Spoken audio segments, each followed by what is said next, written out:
అందరికీ నమస్కారం. IYR talks మొదలుపెట్టి ఎఫెక్టివ్గా పోస్టింగ్స్ మొదలుపెట్టి ఒక సంవత్సర కాలం అయింది. ఈ సంవత్సర కాలంలో సబ్స్క్రైబర్స్ బేసు 3,000 నుంచి 33,000 దాకా పెరిగింది. ఐవైఆర్ టాక్స్ను ఆదరిస్తున్న మీ అందరికీ నా ధన్యవాదాలు. భవిష్యత్తులో కూడా ఇదే రకంగా ఐవైఆర్ టాక్స్ని మీరు ఆదరిస్తారని ఆశిస్తూ ఉన్నాను. Thank you. అందరికీ నమస్కారం. విశాఖ, వైజాగ్ దీని గురించి నేను అంతకుముందు ఎక్కడ మాట్లాడినా కొన్ని టీవీ డిబేట్స్లో ఐవైఆర్ టాక్స్లో కూడా ఒకే మాట చెప్తూ ఉండేవాడిని. తూర్పు తీరపు ముంబాయి నగరం అంతా ప్రాధాన్యం ఉన్న నగరం. తూర్పు తీరంలో ముంబాయి నగరం అని చెప్పుకోదగినటువంటి ప్రదేశం ఏదైనా ఉంది అంటే అది విశాఖపట్నం అని చెప్తూ ఉండేవాడిని. విశాఖపట్నాన్ని బెంగళూరు, హైదరాబాదుతో కూడా కంపేర్ చేయాల్సిన అవసరం లేదు. దాని లెవెల్ కాస్త హైలో ఉన్నది. దానిని ముంబాయితోనే మనం సరిచేసి చూడాలి అని చెప్తూ ఉండేవాడిని. దీనికి చాలా కారణాలు ఉన్నాయి, వాటికి వద్దాం. అంత ప్రాముఖ్యం ఉన్నటువంటి విశాఖపట్నంలో ఈరోజు గూగుల్ వాళ్ళ డేటా సెంటర్ ఓపెన్ చేయడానికి ఒక ముందుకు రావటం, దానికి సంబంధించినటువంటి అగ్రిమెంట్లు అవన్నీ అయిపోయినాయి. సరే, దీనికి పవర్ ఎక్కువ కావాలి, అది కావాలి, ఇది కావాలి అనేది పక్కన పెడతాం. ప్రతిదానికి ఏదో ఒకటి ఉంటుంది. బట్ అది పెద్ద అచీవ్మెంట్, దాంట్లో ఏమీ డౌట్ లేదు. అది ఈ ప్రభుత్వానికి పెద్ద అచీవ్మెంట్. ముఖ్యంగా చంద్రబాబు నాయుడు గారికి అది మేజర్ అచీవ్మెంట్ కిందే చెప్పుకోవాలి. ఎందుకనంటే ఇంత పెద్ద ఇన్వెస్ట్మెంటు, ఇంత పెద్ద ప్రాజెక్టు మిగిలిన రాష్ట్రాల్లో కాదనుకొని ఇక్కడికి తెచ్చుకోవటం అనేటటువంటిది చాలా చాలా రిమార్కబుల్ థింగ్. అఫ్కోర్స్ కొంత సెంట్రల్ గవర్నమెంట్ నుంచి సహాయం ఉన్నది, తప్పకుండా లేకపోతే వచ్చి ఉండేది కాదు. రెండోది లొకేషనల్ అడ్వాంటేజ్ ఉన్నది. వైజాగ్ చాలా చాలా గ్రేట్ లొకేషనల్ అడ్వాంటేజ్ ఉన్నది. ప్రధానంగా యునైటెడ్ ఆంధ్రాలో నెగ్లెక్ట్ చేయబడినటువంటి పొటెన్షియల్ మెట్రోపాలిటన్ టౌన్ ఏదైనా ఉందంటే అది విశాఖపట్నం. రాలేదని కాదు, చాలా వచ్చాయి. పోర్ట్ న్యాచురల్గా ఉంది, డిఫెన్స్ ఎస్టాబ్లిష్మెంట్స్ కొన్ని వచ్చాయి, కొన్ని బిహెచ్పివి లాంటివి వచ్చాయి. చాలా రోజులు ఎజిటేషన్ చేసిన తర్వాత స్టీల్ ప్లాంట్ తెచ్చుకున్నా, అవన్నీ జరిగాయి. బట్ వాటన్నిటిని మించి చాలా ముందుకు పోవాల్సినటువంటి నగరం. ఎంత ఎదగాలో, ఎంత పొటెన్షియల్ ఉందో అంత పెద్దగా ఎదగలేదు. సరే, హైదరాబాదులో ఇన్ఫర్మేషన్ టెక్నాలజీ, సాఫ్ట్వేరు దీని మీద దృష్టి పెట్టినప్పుడు సైమల్టేనియస్గా కొంత యాక్టివిటీ అక్కడ కూడా మొదలుపెట్టి ఉంటే ఇంకో రకంగా ఉండుండేది. సరే, ఇదంతా చరిత్ర. బట్ 2014లో రాష్ట్రం సపరేట్ అయిన తర్వాత కూడా వివిధ కారణాల వల్ల గత దశాబ్దం నుంచి నెగ్లెక్ట్ అయిపోయింది. మొదటి 5 సంవత్సరాల్లో సరైనటువంటి ఫోకస్ లేకపోబట్టి వైజాగ్ మీద మొదటి 5 సంవత్సరాల్లో ఫోకస్ పెట్టున్నా చాలా ముందుకు వెళ్ళిపోయింది.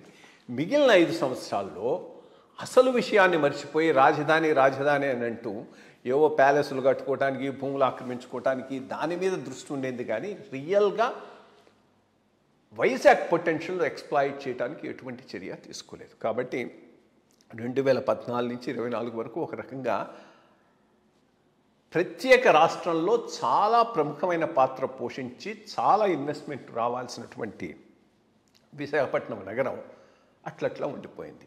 ఇప్పటికైనా ప్రభుత్వం దాని పొటెన్షియల్ గమనించి దాని మీద ఫోకస్ చేస్తూ ఉండటం చాలా మంచి విషయం. దానికి అనుగుణంగా ఈరోజు వీళ్ళది గూగుల్ వాళ్ళ డేటా సెంటర్ను అంత పెద్ద ఇన్వెస్ట్మెంట్తో అక్కడికి తీసుకురావడానికి ప్రయత్నం చేసినందుకు రాష్ట్ర ప్రభుత్వాన్ని తప్పకుండా మనం అభినందించాల్సి ఉంటుంది. వైజాగ్ను Mumbai of the east coast అని ఎందుకంటున్నాయంటే దానికి చాలా కారణాలు ఉన్నాయి. మొట్టమొదట ప్రధానంగా ఒక పెద్ద గ్యాప్ ఉన్నది. కింద చెన్నై, అటు కలకత్తా, ఈ మధ్యలో పెద్ద ఓడరేవు ఏది లేదు. అటువంటి ఓడరేవు వైజాగ్. ఆ రకమైన స్ట్రాటజిక్ అడ్వాంటేజ్ ఉన్నటువంటి ప్రదేశం విశాఖపట్నం. ఒకటి కలకత్తా ఒక రకంగా బాగా ఏమనాలి, రైట్ వర్డ్, డీజనరేట్ అయిందనే చెప్పాలి. ఎంతో పొటెన్షియల్ ఉన్నటువంటిది. ఒకప్పుడు మొత్తం దేశానికంతా రాజధాని, ఎంతో మెట్రోపాలిటన్ సిటీగా. ఎందుకంటే అప్పుడు కలకత్తా ప్రెసిడెన్సీ అంటే అస్సాం నుంచి, ఒరిస్సా నుంచి, పార్ట్ ఆఫ్ బీహారు, కలకత్తా ఇవన్నీ ఉండేవి. Whole of east Bengal, west Bengal కలిసి ఉండేది ఆ ప్రెసిడెన్సీలో.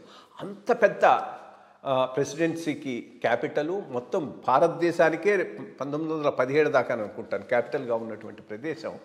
అనేక కారణాల వల్ల, బేసిక్గా బ్యాడ్ రాజకీయ నాయకుల వల్ల అది ఒక గ్రోత్ సెంటర్గా, ఒక వైబ్రెంట్ సెంటర్గా ఎదగటం లేదు. ఇక కింద చెన్నై బాగానే ఎస్టాబ్లిష్ అవుతున్నా కానీ దాని లిమిట్స్ దానికి ఉన్నాయి. ఈ మధ్యలో ఉన్న ఒక పెద్ద పోర్టు, 2 పోర్టులు ఉన్నాయి. ఇన్ఫ్యాక్ట్ గవర్నమెంట్ పోర్ట్ ఒకటి, గంగవరం దగ్గర ఒక ప్రైవేట్ పోర్ట్ ఒకటి, 2 ప్రధానంగా అక్కడ ఉన్నాయి. ఇదే కాకుండా దీనికి పెద్ద హింటర్ల్యాండ్ ఉన్నది, అది మనం మర్చిపోతున్నాం.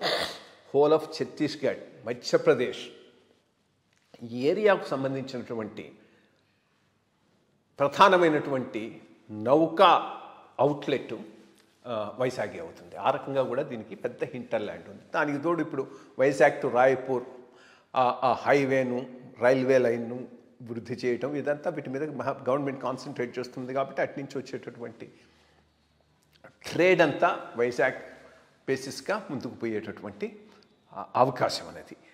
రెండోది క్లైమేట్, కాస్మోపాలిటన్ నేచర్. ఒకటి, ఎవరు ఏమి పెద్దగా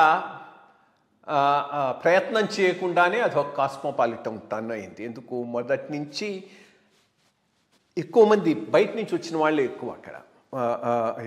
ఈవెన్ విత్ ఇన్ ఆంధ్రా కూడా కోస్టల్ ఆంధ్రా నుంచి వచ్చి సెటిల్ అయినటువంటి వాళ్ళు ఎక్కువ. ఈ గవర్నమెంట్ ఆఫ్ ఇండియా ఇన్స్టిట్యూషన్స్ రావడంతో, దాంతోపాటు నార్త్ నుంచి వచ్చి సెటిల్ అయినటువంటి వాళ్ళు వీళ్ళందరూ ఉండబట్టి రియల్ కాస్మోపాలిటన్ టౌన్.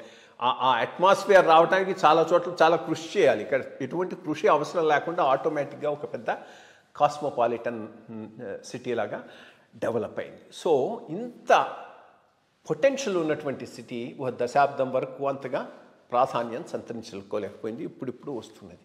దీనిని బేస్ చేసుకొని రాజధాని అనే దాన్ని అసలు పూర్తిగా మర్చిపోయి బేసిక్గా ఎకనామిక్ గ్రోత్ సెంటర్ కింద ఆంధ్రప్రదేశ్ రాష్ట్ర ప్రభుత్వం పూర్తిగా కాన్సన్ట్రేట్ చేయాల్సినటువంటి అవసరం ఉన్నది.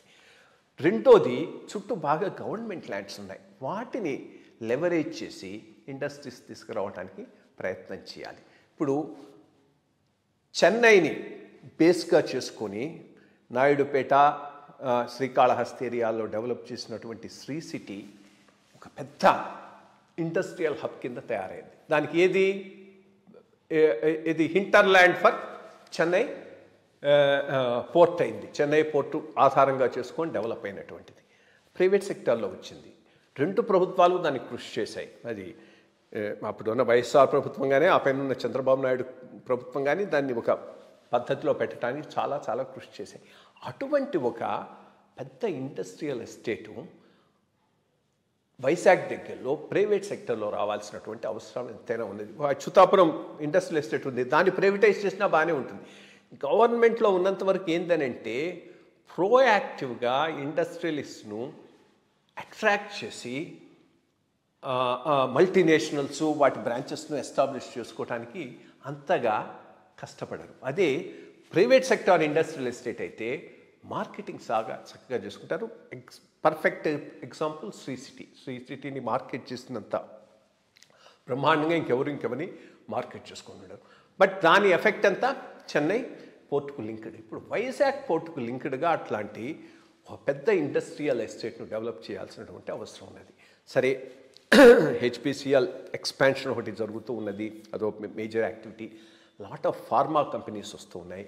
బట్ చాలా కేర్ఫుల్గా ఉండాలి. ఎందుకనంటే పెద్ద ఎత్తున కెమికల్ ఫార్మా కంపెనీలు వచ్చినప్పుడు పొల్యూషన్ కూడా చాలా పెద్ద ఇష్యూ అవుతుంది. ఈ మధ్యన ఒక 4-5 ఏళ్ల క్రితం అక్కడ ఇండస్ట్రియల్ గ్యాస్ బయటికి రావటం, పాయిజనస్ గ్యాస్, కొంతమంది చనిపోవటం, ఇది కూడా అయింది. వాటినన్నింటినీ రెగ్యులేటరీ మెకానిజంను చాలా గట్టిగా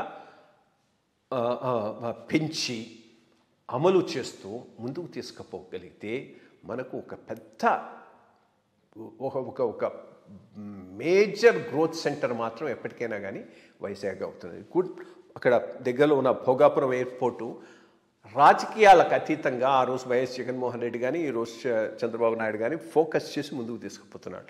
అట్లాగే దగ్గరలో భావనంపాడు పోర్టు, ఇవన్నీ కనుక రాగలిగి హింటర్ల్యాండ్లో ఎకనామిక్ యాక్టివిటీ వచ్చేటట్టుగా ఇండస్ట్రియల్ ఎస్టేట్స్ డెవలప్ కాగలిగితే ఇది ఎప్పటికైనా కానీ ఆంధ్రప్రదేశ్కు ఒక పెద్ద మేజర్ అసెట్గా మారేటటువంటి అవకాశం చాలా చాలా ఉన్నది.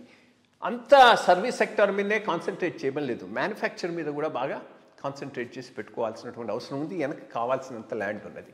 అన్నిటికీ మించి ఇప్పుడు పోలవరం ముందుకు పోయే కొద్దీ కోర్స్ అది లేకపోయినా కానీ పంపింగ్ ద్వారా వాటర్ తెచ్చుకునే ఫెసిలిటీ ఈరోజు ఉన్నది.